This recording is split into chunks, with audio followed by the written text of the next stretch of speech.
Vorcaro queria, professor, por tudo que a gente, por enquanto, já descobriu dele? Ele queria ser muito grande no mercado e é muito difícil, nesse momento, a gente imaginar até onde teria ido o dinheiro do Vorcaro. Na política, quando aparece dinheiro fácil, abundante, atrai a atenção de muita gente. E o Vorcaro estava disposto a distribuir favores, digamos assim, para muitos dos políticos que operam no Congresso Nacional. Então, é muito interessante a gente imaginar para onde irá essa investigação, que neste momento se imaginava que a entrada desse escândalo na oposição seria por meio de Ciro Nogueira. Imagina que na semana passada estava enroladíssimo. Neste momento, a influência de Vorcaro na oposição por meio de Ciro Nogueira parece bastante pequena, se compararmos ao tamanho do impacto que pode ser no candidato da oposição à presidência da República. Não é que Flávio Bolsonaro esteve com Vorcaro em uma festa, não é que Flávio Bolsonaro teve uma reunião com Vorcaro em algum momento em 2024. Não, enquanto as negociações sobre o futuro do Master aconteciam, Flávio Bolsonaro pedia dinheiro para Daniel Vorcaro. É uma situação que coloca a oposição num ponto muito difícil e que a saída para eles só pode ser para frente. A gente não consegue imaginar nesse momento que a oposição dirá, olha, é verdade, Flávio teve contato, nós vamos colocar uma outra candidata, Michele Bolsonaro. Não, precisarão sustentar a narrativa de que não houve nada de errado e mesmo a substituição de Flávio Bolsonaro, se acontecer, eu acho que ainda é cedo para pensarmos nisso, terá que ser numa estratégia de que foi apenas dinheiro privado investido normalmente num negócio privado e que não havia nenhuma troca de favores, o que, para a maioria da população, será uma história muito difícil de ser aceita. Ozuki, eu queria falar justamente das eleições de 2026. Tudo aqui é sobre isso, né? Na verdade, o fundo dessa história, principalmente com a colocação do Flávio Bolsonaro, é o pré-candidato que melhor performa, é o pré-candidato que mais cresce em todas as pesquisas, que assusta o presidente Lula. Enfim, é o grande candidato ao lado de Lula, pelo que as pesquisas mostram, né? São os dois grandes candidatos de 2026. Mas a própria coluna do Igor Gadelha traz outros dois nomes desse tabuleiro das eleições de 2026, pré-candidatos à presidência, que talvez estejam gostando dessa história toda, que são o Romeu Zema e o Renan Santos. A apuração é do próprio Igor Gadelha, mas queria que você trouxesse também outras apurações, ou que você tem visto aí nos bastidores, que você circula muito bem, de quem pode ter gostado dessa história do Flávio Bolsonaro, que era gente próxima, que era gente que defendia, mas que assim que apareceu o áudio nem tinha esfriado e o Zema já estava falando, é inaceitável, não tem como um negócio desse defender. O Zema já estava se afastando. Ele parece ter gostado bastante do seu opositor ali nas eleições, porque a gente sempre falava isso. Com o Caiado, eu perguntei aqui também com o ex-governador de Goiás, o senhor fala muito sobre derrotar o presidente Lula, mas para ganhar as eleições, o senhor vai ter que derrotar Flávio Bolsonaro, que está muito bem nas pesquisas. E para o Zema a gente perguntou coisa parecida, mas até então eram muito amigos. Isso, Natália, é um bom exemplo de como na política ninguém tem amigos, né? Se alguém aqui em Brasília acha que tem amigos na política, está completamente enganado, está até um pouco ingênuo ali. Qualquer um que já caminhou um pouco ali pelo Salão Verde, pelos salões palacianos aqui de Brasília, sabe que todo mundo tem interesses e ninguém tem amizades, ninguém tem essa coisa de amigo do peito, assim, é só realmente entre áudio de Flávio Bolsonaro e Vorcaro, porque os corredores de Brasília realmente amizade não tem.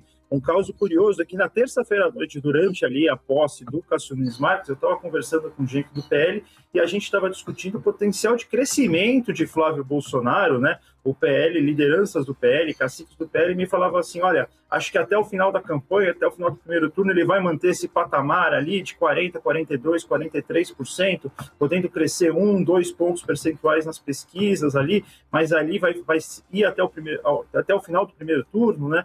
aí no segundo turno vai ter o crescimento vindo de outros candidatos de direita, e aí que a gente vai ganhar tal. Então a gente estava falando de potencial de crescimento do Flávio Bolsonaro, né, segundo os traques internos do PL, segundo os traques internos da oposição. E hoje a gente está falando de troca de candidato, né? No PL, como você muito bem frisou, assim, o único plano B que eles conseguem enxergar nesse momento é a Michelle Bolsonaro.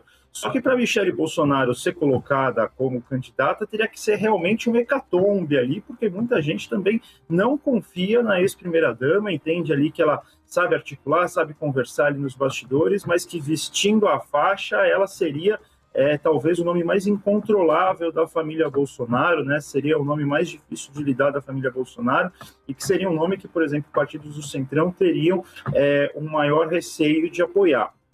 Os outros dois candidatos que realmente estouraram a champanhe na tarde de quarta-feira, foi o Romeu Zema e foi o Renan Santos, o líder do Missão, né, líder do Movimento Brasil Livre, líder do Missão, que rapidamente começaram a se articular ali para apontar o dedo para Flávio Bolsonaro e falar que esse tipo de áudio, que esse tipo de negociata era de uma maneira inaceitável, não podia ser aceitado, que isso não podia ser o representante da direita, porque justamente são os dois candidatos que acho que tem mais a crescer com uma derrocada do Flávio Bolsonaro, porque são os dois candidatos que têm tentado encampar esse discurso tudo contra todos, né? Esse discurso antipolítico, esse discurso, olha, estou enfrentando aqui um sistema, vamos enfrentar um sistema, está todo mundo junto em Brasília, eu estou fora, né? E que justamente esse caso Master, todas essas ligações do Daniel Porcaro irritam a população nesse aspecto, né? Porque justamente mostram que quem tinha poder, quem tinha dinheiro, consegue comprar acesso aqui em Brasília e comprar acesso em praticamente todos os espectros políticos, né? Porque o Daniel Porcaro é recebido pelo Lula no Palácio da Alvorada fora da agenda, o Daniel Porcaro tem amizade sincera ali com o Ciro Gomes, né? A ponto do Ciro Gomes apresentar uma emenda que favoreceria o Banco Master, né? Na questão do Fundo Garantidor, e agora com o Flávio Bolsonaro ali patrocinando um filme sobre o pai, com o ator o Jim Caviezel, o Jesus Cristo do Mel Gibson, né? Então, assim, esses dois candidatos, acho que eles olham justamente assim, olha, a gente só tem condição de crescer se o Flávio Bolsonaro cair, então vamos abrir artilharia imediata assim que tiver oportunidade. Claro que isso inviabiliza, né? Isso dificulta outras questões. O Zema sempre foi visto por muita gente como vice dos sonhos do Flávio Bolsonaro, não apenas do Flávio Bolsonaro, mas também é o vice dos sonhos do Ronaldo Caiado. Todo mundo quer o Zema como vice, ninguém quer o Zema como candidato, só o próprio Zema. Então, esse tipo de atitude do Zema ali tira um pouquinho essa perspectiva, né? Até mesmo na coluna a gente contou que os traques internos ali do PL mostra o Zema ajuda a gente a crescer um pontinho ali em uma parcela do eleitorado, mas a gente estava vendo outros candidatas mulheres, candidatas evangélicas, candidatas católicas. Nenhum dos vices tem ajudado tanto o Flávio Bolsonaro assim, por isso ele está demorando para decidir, né? Mas o Zema era um dos cotados para vice. Agora, quando ele pega e coloca o Flávio Bolsonaro na parede, começa a abrir artilharia contra ele, isso dificulta. Então, tudo isso vai mexendo com as eleições, né? Enquanto não chega no eleitorado, vai mexendo aqui em Brasília. Vamos ver como isso vai impactar o eleitorado, como isso vai chegar nas pesquisas de intenção de voto, que isso vai ser decisivo para os próximos passos do PL. Sem pesquisa, sem saber o quanto isso afetou o Flávio Bolsonaro, não dá para mexer. Vamos lembrar, por exemplo, um outro período, um outro momento, mas 2005, o Lula teve o escândalo do Mensalão. Esse escândalo foi um escândalo muito maior do que essa troca de áudios entre o Porcaro e o Flávio Bolsonaro, e o Lula foi reeleito em 2006, fez a Dilma em 2010, fez a Dilma em 2014, ali, sem maiores, né, em 2006 e 2010, sem maiores dificuldades. Claro, outro período, a gente não vivia esse boom da internet, a gente não vivia esse boom das redes sociais, a gente não tinha aplicativo de troca de mensagem instantânea, a gente não tinha corrente de WhatsApp, a gente não tinha corrente de Telegram, a gente não tinha Instagram, a gente não tinha TikTok, a gente não tinha nada disso, outro período. Mas o PL quer esperar para ver como isso vai impactar diretamente nesse eleitorado. Uma parte é petista, uma parte não votaria em Flávio Bolsonaro nem se Jesus descesse à terra e apontasse ele como ungido. O outro lado vota no Jair Bolsonaro, vota no Flávio Bolsonaro, independentemente do que acontecer, né? É aqueles 30%, 25% ali de eleitores fiéis. O que importa é, e esse eleitor móvel, esse eleitor do meio, esse eleitor que todo mundo fala é o eleitor de centro, ou o eleitor que precisa ser convencido. O que impacta mais? O caso Master vai impactar mais? Pode ser. O que impacta mais? É a taxa das buzinhas que impacta mais? Pode ser a segurança pública? Pode ser. É uma série de questões que a gente vai ter que ver refletido nas pesquisas e vai ter que interpretar as pesquisas, que talvez seja a grande dificuldade de muitos dos partidos políticos no Brasil. Exatamente. São tantos elementos, né? E essa história de Flávio com o Daniel só está começando, afinal de contas é uma história de ontem. Eu agradeço ao Gustavo Zucchi, repórter da coluna do Igor Gadelha. É sempre muito bom te ter aqui, Zucchi. Valeu, viu? Imagina, sempre um prazer, Natália. Um abraço e até a próxima. Um abraço. E também agradecer ao professor, cientista político, Magno Cal, que também vira e mexe está aqui com a gente no Acorda Metrópolis, para nos ajudar a entender isso tudo que está acontecendo. Obrigada, viu, professor?